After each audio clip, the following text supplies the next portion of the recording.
Are you guys brand new to the vivarium hobby? If so, you might be wondering what plants are best for you and where can you find them. So in this video, we're going to be talking about the top 10 beginner vivarium plants that are commonly available at garden centers, grocery stores, and just online local shops. Hey, what's up guys? It's Mike with Alpha Reptile back with another video today, and today we are making, like I said, the top 10 vivarium plants for beginners. If you enjoy reptiles, plants, anything like that, make sure you click that subscribe button right now and play Ding Dong Ditch with the doorbell next to it. That way you get notified every single time I post a video. I'm trying to do it twice a week, hoping for like either Monday or Tuesday / Friday or Saturday. Now, after you've hit that subscribe button, in the show more tab down below, I will leave all my social media, merch if you're interested in like a t-shirt or a sticker or something, and all my various links down there. So make sure you go check them out. Just before I get into the video, I do have to say that this is the top 10 plants for beginners. This is not my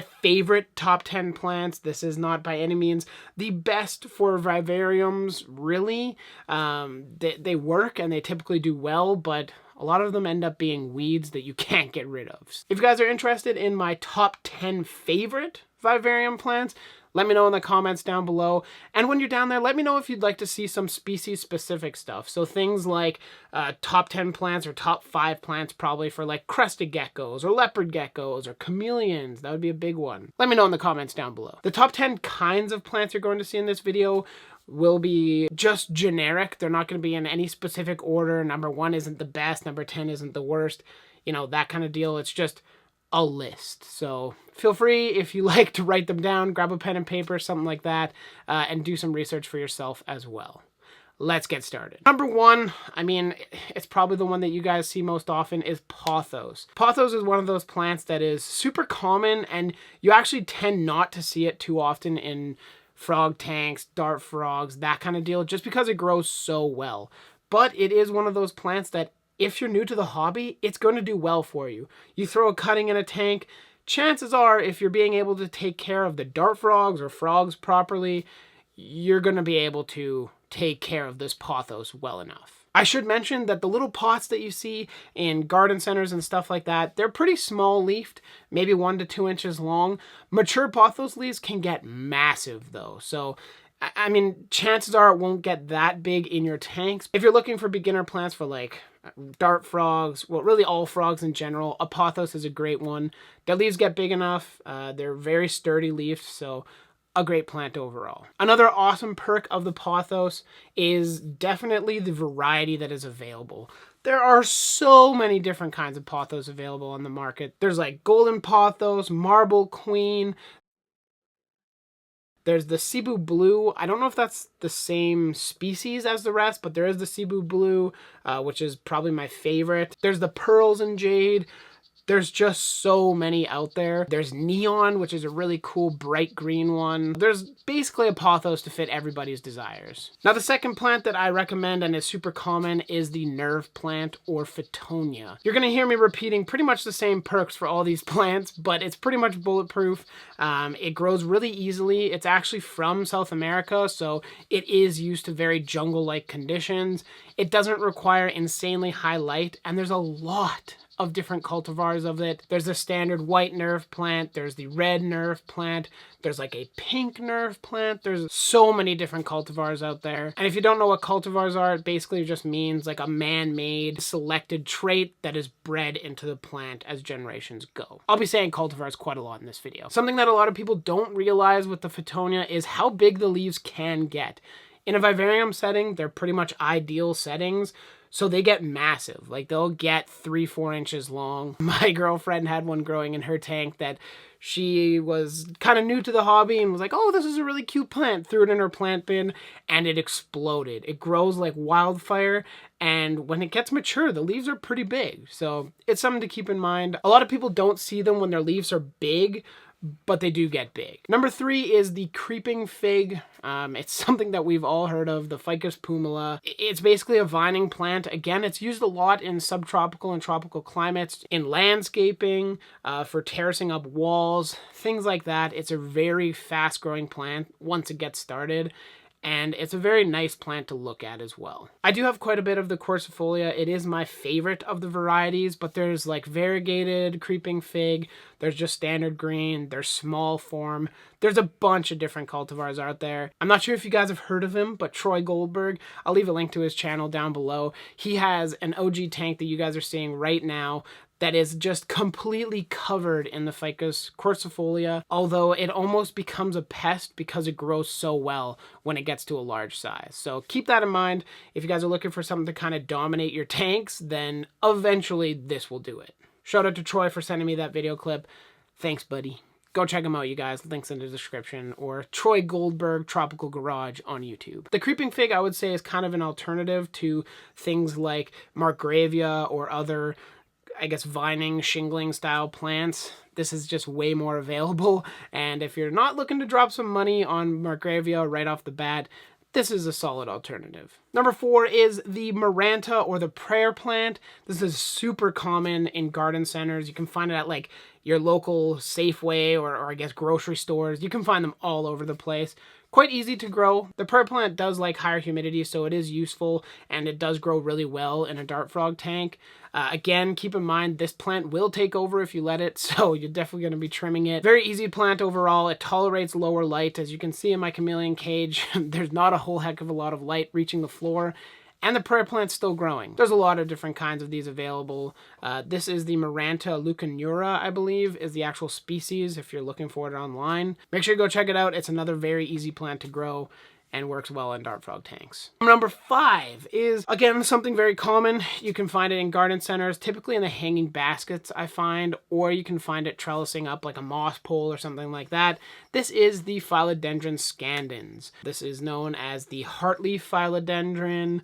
There's a bunch of different common names out there, but I gave you guys the scientific name to go check out. This plant is actually growing really well in my morning gecko tank. There's not a heck of a lot of light in that tank, or at least not reaching the bottom of the tank, so these guys will tolerate lower lights. Obviously, they do like the higher humidity. It is a philodendron, so it will use whatever humidity is available to it.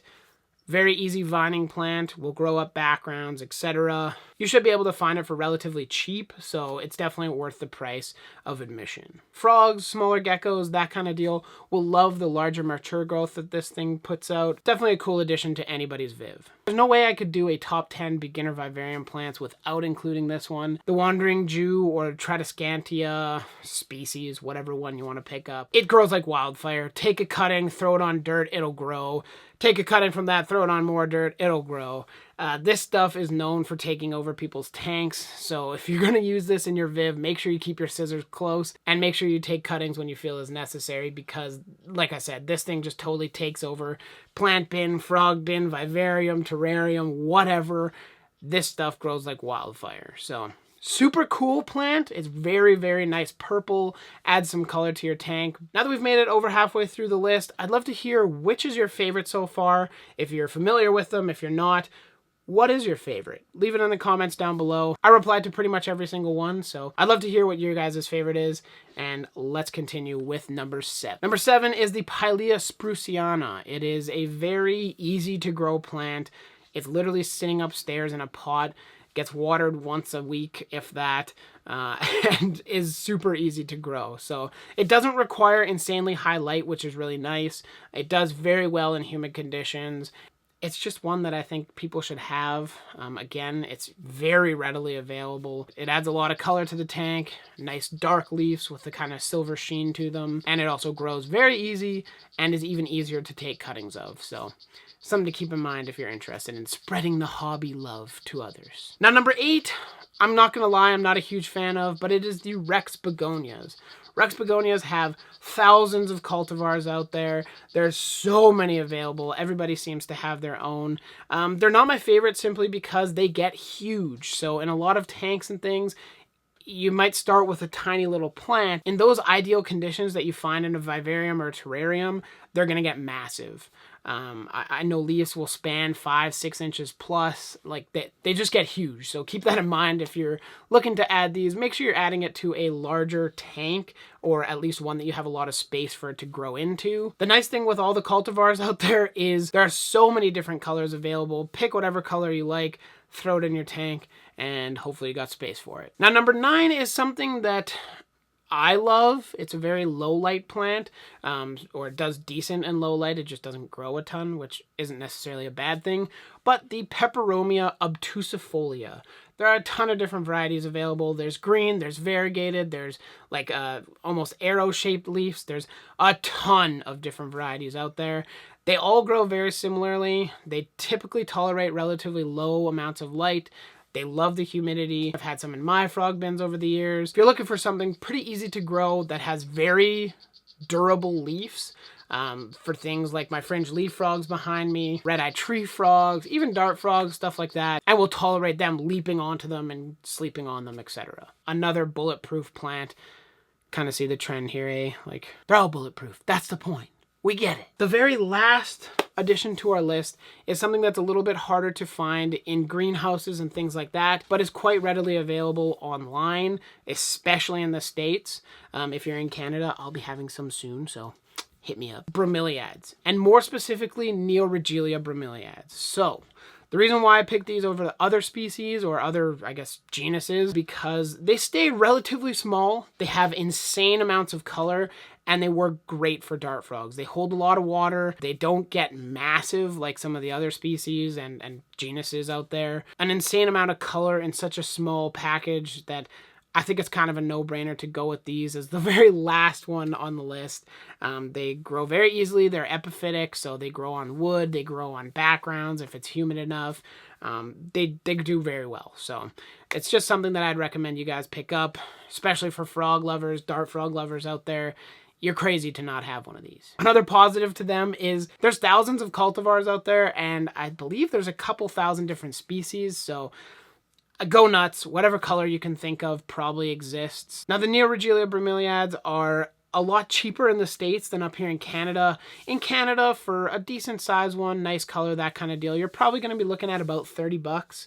In the States, it might drop down to like 15 or 20. It just kind of depends where you are and what the availability is, but definitely one of those plants that I would strongly recommend everybody picks up, because I get an order in of like 50 to 100 of them pretty much once a year, and I sell them all. Keep a couple for myself, of course, but relatively sell them all, and people love them. So that's actually the end of our top 10. If you guys like this kind of video, definitely let me know in the comments down below. I'd love to hear what other kind of plant videos or recommendation, list videos, whatever you want to call them, you guys would like to see. Something that you might have noticed is a pretty common trend is Pylea, Philodendron, Peperomia. Those genuses typically do very well in vivariums, terrariums, just a more controlled environment.